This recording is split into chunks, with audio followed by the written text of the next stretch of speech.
and welcome to this presentation on HMOs and multi-unit freehold blocks. My name is Paul Brett and I'm the MD of Intermediaries at buy-to-let lender Landbay. The presentation is called Broadening Your Horizons and Those of Your Clients. Shrewd investors know diversification is key, and in the world of buy-to-let, HMOs and multi-units could offer great returns. Home ownership culture is changing. I've got some figures here from the ONS, and admittedly the data is actually from 2007 to 2017, so we're a few years adrift. However, the trend shows which direction we're going when it comes to the private rented sector. According to the ONS, the number of households in the private rented sector in the UK increased from 2.8 million in 2007 to 4.5 million in 2017. And we know that from this data, younger households are more likely to rent privately than older households. In 2017, those in the 25 to 34 year age group represented the largest group at 35%. We also know that households in the private rented sector are getting older. Between 2007 and 2017, the proportion of households aged 45 to 54 increased from 11% to 16%. So we can see at both ends of the spectrum, if you like, from an age perspective, the culture is changing. And there are various reasons for that. So when you are looking at dealing with landlords, and I'm guessing that many of you watching this are mainly residential intermediaries, and you may be dealing with buy-to-let on a sort of a reasonable basis, maybe a few a month, and maybe HMOs even less so. And I would say that this presentation is very much for those that haven't got involved on a regular basis with HMOs and multi-units. But to talk about the actual landlords that are behind these loans and this type of lending, it's a different demographic to what you're already used to dealing with. So we know that 45% of landlords have just one property. However, 35% of landlords have between 2 and 4 properties, and 17% of landlords own 5 or more properties. So then when you do the basic math, 55% of landlords represent 79% of the rented sector. And that can actually mean something quite tangible to you, and here's why. So if you think about it, landlords, and especially landlords that are looking at creating portfolios or increasing portfolios, will tend to be more business-minded, and therefore more open to your advice. And you're able to actually give that advice and be the expert. When you're dealing with a residential mortgage, of course you're the expert. You've worked really hard. You've got your CMAP exams and lots of experience. But essentially, most of your clients will be of a similar process and a similar way of actually providing that advice to them. And you're really using the sourcing systems to actually provide the data.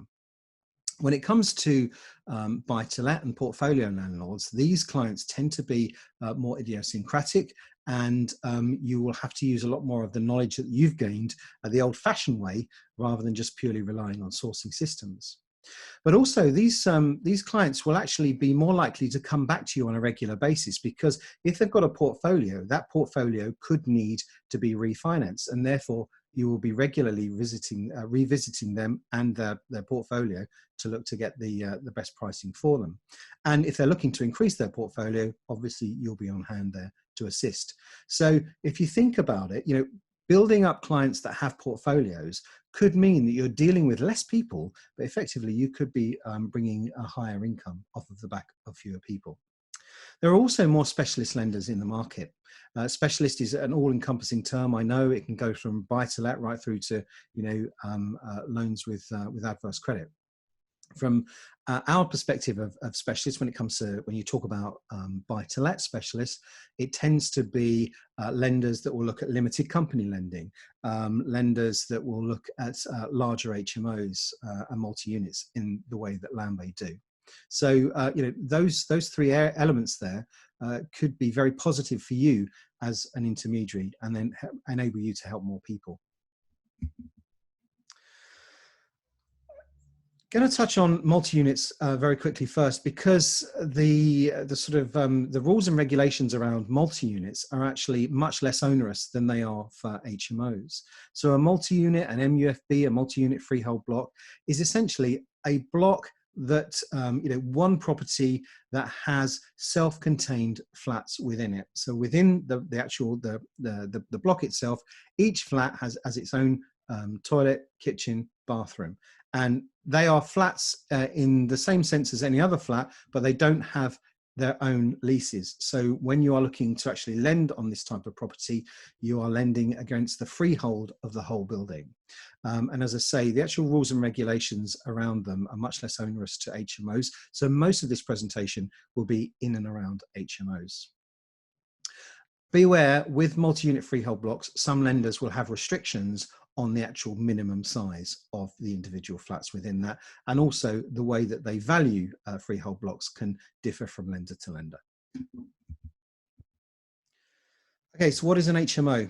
A house of multiple occupation. Well, the definition is an entire house or flat which is let to 3 or more tenants who form 2 or more households and who share a kitchen, bathroom, or toilet. You've also got to look at differing planning permission for different types of property. Now, a normal house has C3 planning permission. An HMO property where you've got 3 to 6 tenants will have C4 planning permission, and then 7-bed HMOs and above will have what's called sui generis, however you want to pronounce it, have that bracket of planning that is required. And it's important that you know that when you're actually looking at lending on a particular type of property. So when you are looking at lending on HMOs in particular, you need to remember these 3 things. The definition of an HMO. So who is it going to be let to? How many people? Does that mean it's an HMO? Then does the HMO need a license? And I'll come on to that in a second. And also, is the correct planning permission in place? Now, all of these things you can do and help your client with this information, which then adds value to you as the expert advisor. So when it comes to needing a license, there is a mandatory minimum level, and it's this: if the property is let to 5 or more tenants from more than one household, and some or all of the tenants share a toilet, bathroom, or kitchen facilities, a mandatory license is required. And that is the baseline requirement for an HMO license. However, some local authorities will have stricter rules in place in respect of licensing and require more properties to be licensed with stricter criteria. So what you need to do is to check the local authority's stance. Know the area that the property is in, because there could be saturation points, and know the tenant profile as well. So you're looking at, is a license required now? Could it be required in the future? So it's worth knowing that and having an understanding. And as I say, you will then add value to your prospective landlord client. The other thing to be concerned about, I'll look out for, is what's called Article 4. And Article 4 is a planning tool for controlling the number of HMOs in a specific area. Essentially, if Article 4 restrictions are put in place in an area, it means that no more HMOs can actually be developed and refurbed into an HMO.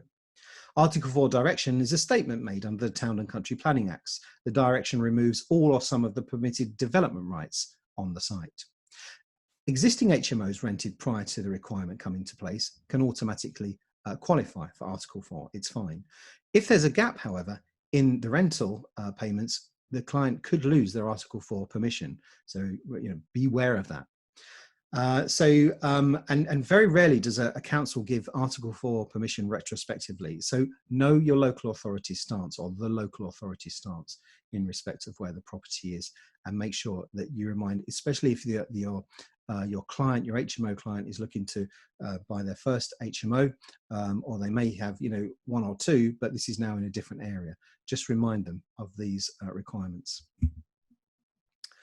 Sui generis, sui what? If somebody knows exactly how to pronounce this, please let me know. But sui generis, sui generis, I'm sure there are some clever people that did Latin at school. It's Latin for of its kind. It's a term used to categorize buildings that do not form or fall within any particular use class for the purposes of planning permission. So essentially, it's planning on a bespoke basis, and this is required on 7-bed HMOs and above. Full planning is required, and just because the landlord has a license doesn't mean the property actually has the correct planning permission. So you need to look for both. You need to look at the planning permission. Is it in an Article 4 area? Is it sui generis? And combine all of these, and all have to be in place for this property to be lent on and then traded lawfully. Just a reminder, I'm sure that most of you will remember that we now have minimum room sizes in place for HMOs. And very quickly, just to recap on that, people, or anyone over the age of 10 years of age, I should phrase, their room has to be no less than 6.51 square meters. If you've got 2 people aged over 10, then the room has to be a minimum of 10.22 square meters. And rooms that have people in under 10 must not be less than 4.64 square meters. Now, councils have their own rules on this as well. They can have tighter rules. So as I've mentioned in previous slides, check the local authority's stance in respect of room sizes as well. It's really important. You could, your client could have a property and one of the rooms doesn't meet the actual room size. Therefore, that can't be lawfully let out. Therefore, that rent yield cannot be taken into consideration when looking at borrowing. So please be aware of that. And I just very quickly would say that when Googling images for size matters on the internet, this was the safest picture I could find to actually put on this slide.